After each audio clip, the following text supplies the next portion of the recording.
9 April 1976 সেনাপ্রধান ও উপপ্রধান সামরিক আইন প্রশাসক মেজর জেনারেল জিয়াউর রহমানের সঙ্গে সাক্ষাৎ করেন সফররত সোভিয়েত জ্বালানি ও বিদ্যুতায়ন দফতরের সহকারী মন্ত্রী মিস্টার এন.ভি. মল্টসেভ। এ সময় তারা পারস্পরিক স্বার্থ সংশ্লিষ্ট বিষয় নিয়ে আলোচনা করেন। এদিন কোরিয়া সাধারণতন্ত্রের সহকারী পররাষ্ট্রমন্ত্রী মিস্টার চুং তাই কিমও জেনারেল জিয়ার সঙ্গে আলোচনায় অংশ নেন। তাদের মধ্যে পারস্পরিক নানা বিষয়ে আলোচনা হয়। 9 এপ্রিল 1978 জাপানে রাষ্ট্রীয় সফর থেকে দেশে ফিরে বিমানবন্দরে সাংবাদিকদের সঙ্গে আলোচনাকালে প্রেসিডেন্ট জিয়াউর রহমান বলেন, শীঘ্রই প্রকাশ্য রাজনীতির অনুমতি দেওয়া হবে এবং পূর্ব ঘোষণা অনুযায়ী আগামী ডিসেম্বরে সাধারণ নির্বাচন অনুষ্ঠিত হবে। সংসদের ক্ষমতা প্রসঙ্গে তিনি বলেন, পার্লামেন্ট তার কার্যক্রমের ব্যাপারে অবশ্যই সার্বভৌম ক্ষমতার অধিকারী হবে। দেশে পার্লামেন্টারি না প্রেসিডেন্সিয়াল ধরনের সরকার হবে সে প্রসঙ্গে তিনি বলেন, এ বিষয়ে বিভিন্ন ধরনের মতামত রয়েছে, আমরা এটি নিয়ে আলোচনা করছি। প্রেসিডেন্ট নির্বাচনও অনুষ্ঠিত হবে বলে জানান জিয়াউর রহমান। তিনি বলেন, এই নির্বাচন যদি হয় তবে তা ডিসেম্বরের আগেই হওয়া উচিত। এই প্রেসিডেন্ট নির্বাচনে নিজে প্রার্থী হবেন বলে জানান জিয়াউর রহমান। রাজনীতিতে যোগ দেওয়ার কথাও ঘোষণা করেন তিনি। জাতীয়তাবাদী গণতান্ত্রিক দল জাগদল এ যোগ দেওয়ার সম্ভাবনা আছে কিনা জানতে চাইলে প্রেসিডেন্ট বলেন, সব রকম সম্ভাবনাই আছে। 9 এপ্রিল 1978 জাপানের রাষ্ট্রীয় সফর শেষে দেশে ফিরে বিমানবন্দরে সাংবাদিকদের প্রেসিডেন্ট জিয়াউর রহমান বলেন, জাপানে আমার এই সফর অত্যন্ত সফল ও ফলপ্রসূ হয়েছে। তিনি বলেন, জাপান সরকারের সাথে দ্বিপাক্ষিক সম্পর্কের সমস্ত দিক নিয়ে বিস্তারিত আলোচনা হয়েছে। প্রেসিডেন্ট বলেন, জাপানি প্রধানমন্ত্রীর সঙ্গে আমার 2 দফা বৈঠক অত্যন্ত ফলপ্রসূ হয়েছে। আমাদের এই আলোচনা দুই দেশের সম্পর্ককে আরো ঘনিষ্ঠতর করবে বলে জানান তিনি।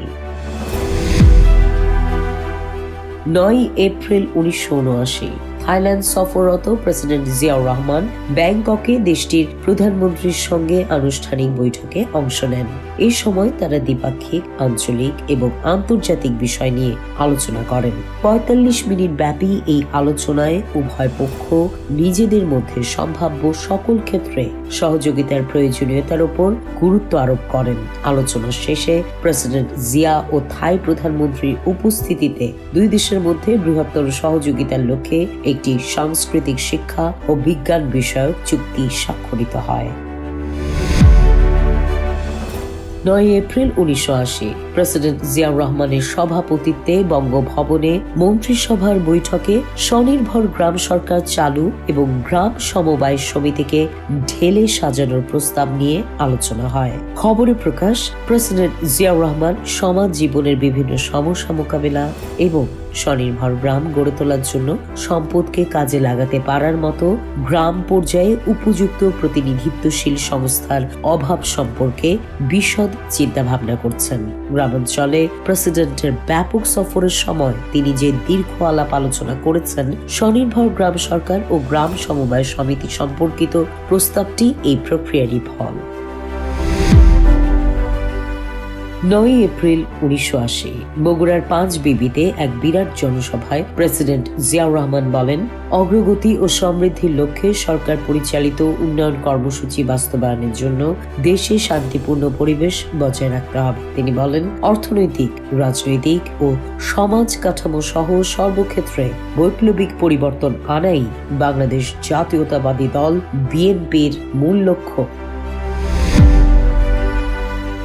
9 এপ্রিল 1981 জাতীয় সংসদের কমিটি রুমে বিএনপি সংসদীয় দলের বৈঠকে ভাষণ দানকালে সংসদ সদস্যদের প্রতি বাংলাদেশী জাতীয়তাবাদের আদর্শ জনগণের কাছে পৌঁছে দেওয়ার আহ্বান জানান প্রেসিডেন্ট ও দলের চেয়ারম্যান জিয়াউর রহমান। তিনি তার ভাষণে দলের আদর্শ ও দর্শন, শান্তিপূর্ণ বিপ্লবের 3য় পর্যায়ে খাল খনন, গণশিক্ষা কার্যক্রম ও পরিবার পরিকল্পনা এবং আন্তর্জাতিক ক্ষেত্রে অর্জিত সাফল্যের কথা তুলে ধরেন। ধরেন। সংসদীয় দলের সদস্যদের প্রতি দলের আদর্শগত ভিত্তি ও দর্শন অনুধাবন এবং তা অনুসরণ করার আহ্বান জানান প্রেসিডেন্ট। জিয়াউর রহমান বলেন, আদর্শ আর দর্শনই হচ্ছে একটি রাজনৈতিক দলের পরিচালক শক্তি। এ সময় বাংলাদেশি জাতীয়তাবাদের দর্শন জনগণের কাছে ব্যাখ্যা করতে দলীয় সংসদ সদস্যদের পরামর্শ দেন তিনি।